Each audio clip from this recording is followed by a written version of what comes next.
Hi, my name is Chrissy Valentine, and I am doing the author study on the author Judy Blume. So I chose to do Judy Blume because she's actually one of my favorite children's authors from whenever I was younger.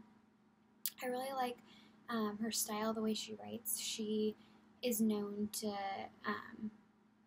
speak out against censorship. She believes that children should be learning about all types of different things, and I like the way that she writes about things that children are actually going through that, some authors would find a little bit more controversial, but she kind of just goes for it, and her books have become really famous for those types of things. A little bit of a biography on Judy Blume was that she was born on February 12th, 1938 in New Jersey. She did a lot of activities when she was younger, including dancing and piano. I think those activities helped to open up her creative mind. I think that doing things that are like artistic or just more creative can help with opening your mind into something a little bit different. And so whenever she was younger, she would make up stories, and she would read stories. She wanted to do them on her own. So I think that's one of the main reasons why she became an author, because she was so creative when she was younger. She attended Boston University for a short time, but then got very sick. So a couple weeks later, I believe, she quit Boston University, and most of her education was done at NYU or New York University, in which she met her husband, John Blume, and they ended up getting married and having a couple of children. So she got her BS in education from NYU, and during that time she took a writing course and learned that she was really interested in writing. In 1969, she published her first book called The One in the Middle is the Green Kangaroo. And after this, she just kind of took off with her writing. Like I said, she's known for very controversial topics such as like puberty, sexuality, body image, things that, children's authors kind of strayed away from because of the censorship issues. She actually joined the National Coalition Against Censorship to speak out, and she really focused on intellectual freedom. She thought that people should be able to read or write about whatever they thought was important. And so that's really something that she did and that she was passionate about. She sold more than 85 million books. She has a ton of awards, including the Margaret A. Edwards Award for Lifetime Achievement and the Living Legends Award in 2000. She's just recently won awards too. Her books are very famous and very respected, and she's very well respected as a author as well, which I think is perfect. Since we were talking about her and censorship, I think a great quote that I found from her says, "Let children read wherever they want and then talk about it with them." Let children read whatever they want and then talk about it with them. If parents and kids can talk together, we won't have as much censorship because we won't have as much fear. It's important to have that, relationship between students and parents, and I think that her books really have allowed that. So one of my favorite books, and I think a book that has really given her name, is Are You There, God? It's Me, Margaret. This is one great,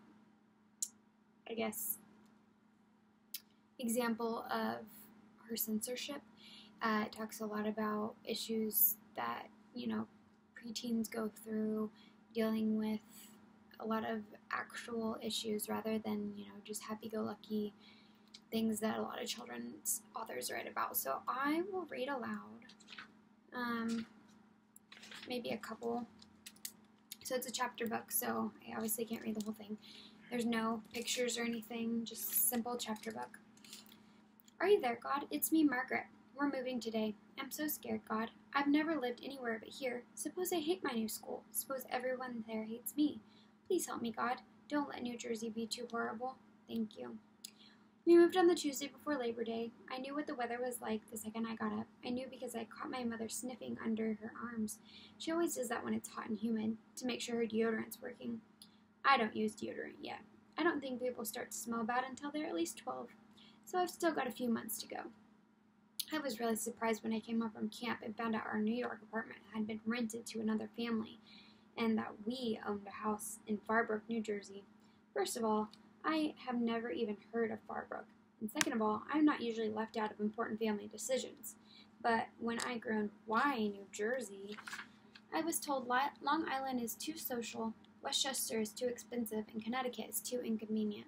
So Farbrook, New Jersey it was, where my father would commute to his job in Manhattan, where I could go to public school, and where my mother could have all the grass, trees, and flowers she ever wanted. Except I knew she wanted that stuff in the first place. The new house is on Morningbird Lane. It isn't bad. It's part brick, part wood. The shutters and front door are painted black. Also, there is a very nice brass knocker. Every house on the new street looks a lot the same. They're all 7 years old. So are the trees. I think we left the city because of my grandmother, Sylvia Simon. I can't figure out any other reason for the move, especially since my mother says Grandma is too much of an influence on me. It's no big secret in our family that Grandma sends me to summer camp in New Hampshire, and that she enjoys paying my private school tuition, which she won't be able to do anymore because now I'll be going to public school. She even knits me sweaters that have labels sewed inside saying, "Made expressly for you by Grandma." And she doesn't do all that because we're poor. I know for a fact we're not. I mean, we aren't rich, but we certainly have enough, especially since I'm an only child. That cuts way down on food and clothes. I know this family has 7 kids, and every time they go to the shoe store, it costs a bundle. My mother and father didn't plan for me to be an only child, but that's the way it worked out, which is fine with me because this way I don't have anybody around to fight. Anyhow, I figure this house in New Jersey business is my parents' way of getting me away from Grandma. She doesn't have a car, she hates buses, and she thinks all trains are dirty. So unless Grandma plans to walk, which is unlikely, I won't be seeing much of her.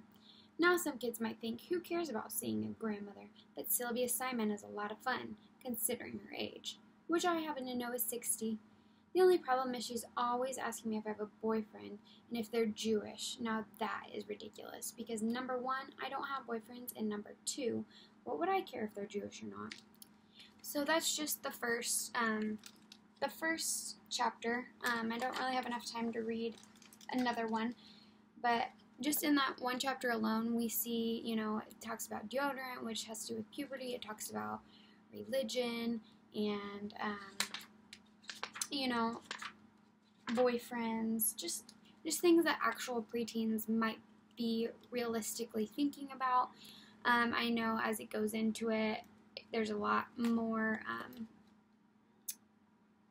like this page that I just turned to says, he puts his hands on my shoulders and leaned close, then he kissed me, a really fast kiss. So, some authors might not think about putting things about kissing or, any type of sexuality in a children's book because it's a little bit controversial, which is understandable. But, when children are able to read about it, they can relate to it, they can talk with parents and adults about it, then that's a really healthy thing for children to do. And I think her books really opened up that line of communication and knowledge just about what teens are actually going through. So I think this is a great book for that censorship issue that we were kind of talking about. So an activity that I think would be great for this, I know there's 25 chapters in this story, so I think each day we would read probably like 5 chapters. We'd have a discussion on it about what happened in each chapter, like, how is Margaret feeling about this situation, and, why you think she went about it in a certain way. And then on the very end, I want the children to do a plot map. So it kind of starts with, what they thought, what event happened, and then what they thought the climax was, and then, kind of the outcomes of the situations Margaret was going through. And I think that they would do this in groups. So like 4 students in a group, they would talk about it, kind of like the literature circles, and then come up with that plot line. And then we would come together after we've all done our plots in our groups and kind of discuss the differences and similarities of the students' plot maps. If, people chose the same type of climax for each plot map, or if they differed and why they would differ.